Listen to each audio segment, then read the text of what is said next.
একজন ছাত্র তার টিচারকে জিজ্ঞেস করলো, স্যার ভালোবাসা কি? শিক্ষক বললেন, আমি তোমার প্রশ্নের উত্তর দিব, কিন্তু তার আগে তোমাকে একটা কাজ করতে হবে। আমাদের স্কুলের সামনে যে ভুট্টার ক্ষেত আছে, তুমি সেখানে যাও এবং সবচেয়ে বড় ভুট্টাটি নিয়ে ফিরে এসো। কিন্তু একটা শর্ত আছে, তুমি সবচেয়ে বড় ভুট্টাটি খুঁজে নিয়ে আসবে এবং খুঁজতে খুঁজতে যে ভুট্টাটি তুমি পিছনে ফেলে গেছো তা আর নিতে পারবে না। ছাত্রটি মাঠে গেল এবং ভুট্টার প্রথম সারিতে খোঁজা শুরু করলো। সেই সারিতে একটা বড় ভুট্টা ছিল, কিন্তু সে ভাবলো হয়তো সামনের সারিতে আর বড় কোনো ভুট্টা আছে, তার জন্য অপেক্ষা করছে। পরে যখন সে মাঠের অর্ধেকের বেশি খোঁজা শেষ করলো, তখন বুঝতে পারলো এদিকের ভুট্টাগুলো ঠিক অতটা বড় নয় যতটা সে আগেই খুঁজে পেয়েছিল।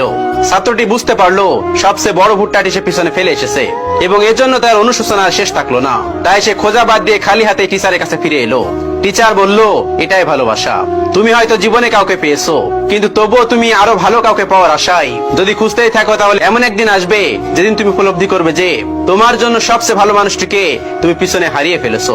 তখন আর তাকে ফিরে পাওয়ার কোনো উপায় থাকবে না। এটাকেই বলে ভালোবাসা।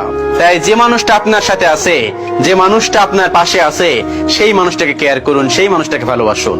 কারণ আমরা সবসময় দূরের ঘাসটা সবুজ দেখা যায়, ওই দূরের ঘাসটার পিছনে ছুটি। হয়তো সামনে আরো ভালো কিছু পাবো, হয়তো ভালো আরো কিছু আছে, এই জন্য আমরা সামনে দৌড়াতে থাকি। কিন্তু যখন দৌড়াই, যখন সেই জিনিসটার কাছে যাই, তখন বুঝতে পারি সেই জিনিসটা আসলে ততটা সুন্দর নয়, ঠিক ততটা বড় নয়। পিছনে যে জিনিসটা আপনি ফেলে যাবেন, পিছনে যে মানুষটাকে আপনি ফেলে যাবেন, সেই মানুষটা হয়তো আপনার জন্য পারফেক্ট ছিল, কিন্তু আপনি আরো ভালো কাউকে পাওয়ার জন্য, আরো ভালো কিছু পাওয়ার আশায় আপনি সামনে ছুটে গিয়েছেন। এটা আসলে আমাদের জন্য অনেক বড় একটা শিক্ষা, যে আমাদের সামনে যে জিনিসটা আছে, সেই জিনিসটা ঠিক ততটা ভালো নাও হতে পারে। পাশে যে মানুষটা আছে, সেই মানুষটাকে কেয়ার করা উচিত। পাশে যে মানুষটা আছে, সেই মানুষটাকে ভালোবাসা উচিত। পাশে যে মানুষটা থাকবে, সেই মানুষটার জন্য সারা জীবন পার করে দেওয়া উচিত। কারণ সামনে যে মানুষটা আপনার উপলব্ধি দেখাবে, সামনে যে মানুষটা আছে, আপনার ক্রমাগত মনে হবে সেই মানুষটা আরো বেশি ভালো, সেই মানুষটা আরো অনেক কিছু, সেই মানুষটা আরো বেশি কেয়ারিং হবে, সেটা নাও হতে পারে।